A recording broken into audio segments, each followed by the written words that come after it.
Sr. Presidente. O que assistimos até agora com a apresentação do Governo e intervenções do Partido Socialista não pode deixar de criar perplexidade nesta Câmara. É evidente que o Partido Socialista percebeu que as propostas anticíclicas que aqui nos são apresentadas são um tupiniquim, são uma forma de envergonhar à escala dos problemas que nós temos. E por isso mesmo anunciou-nos um outro pacote diferente que nós vamos votar sem o conhecer. Na especialidade lá aparecerão as propostas que o deputado Maximiano Martins anunciou e que são totalmente diferentes daquelas que estão neste pacote. Mas isso não é uma forma transparente de fazer legislação, é em qualquer caso o reconhecimento de que este pacote anticíclico não tem qualquer valor.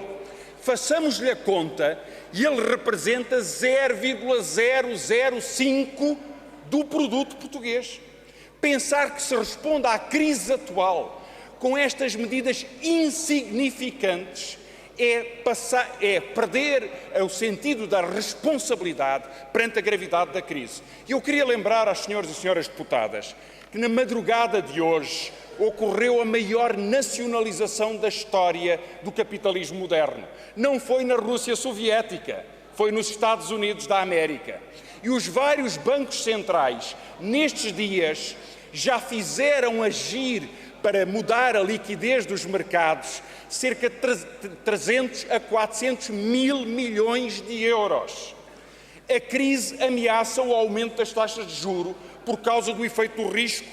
A crise implica a recessão na Europa, em Espanha, na Alemanha, e com isto o Governo responde com medidas insignificantes.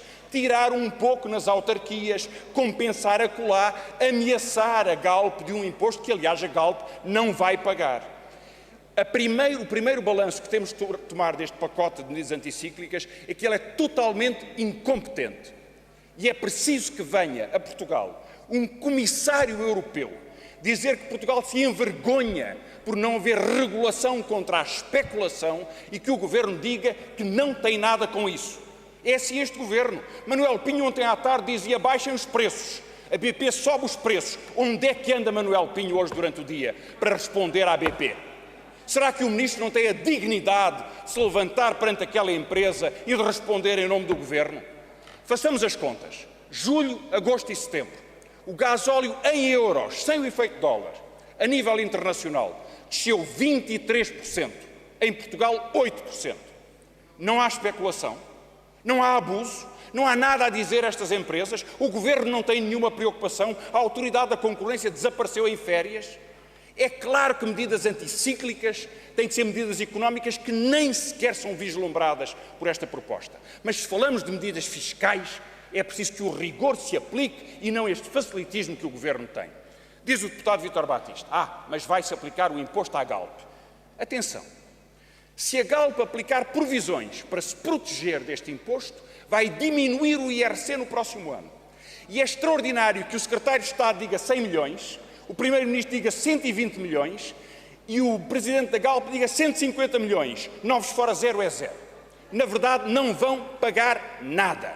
Porque se percebe bem que basta fazer a conta FIFO ao princípio e ao fim do exercício e comparar os dois inventários para determinar que não há nenhuma variação do preço que seja afetada pelo imposto. Se não fosse assim, a vossa lei tinha que dizer que este método de avaliação de inventários se faz da mesma forma que a empresa determina os preços, ou seja, semanalmente.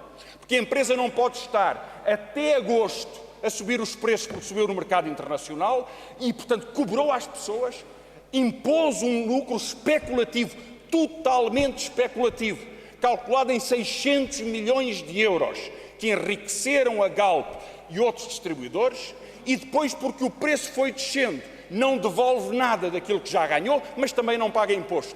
E em nome do imposto que não paga, aplica provisões e reduz o IRC. É preciso uma incompetência total para permitir que caminhe este abuso sem limites. E por isso é que esta proposta tem que ser corrigida. O PS já mostrou que tem vergonha dela e quer apresentar outras medidas totalmente diferentes. E, na verdade, nós não sabemos o que estamos a discutir, porque quando formos votar, não sabemos quais são as propostas que o Partido Socialista tem, que são tão diferentes que tiveram que ser aqui anunciadas neste brevíssimo namoro entre o Secretário de Estado e o deputado do Partido Socialista, como se não soubessem ambos a proposta que estão a discutir. Nós é que não a conhecemos e o país não a conhece.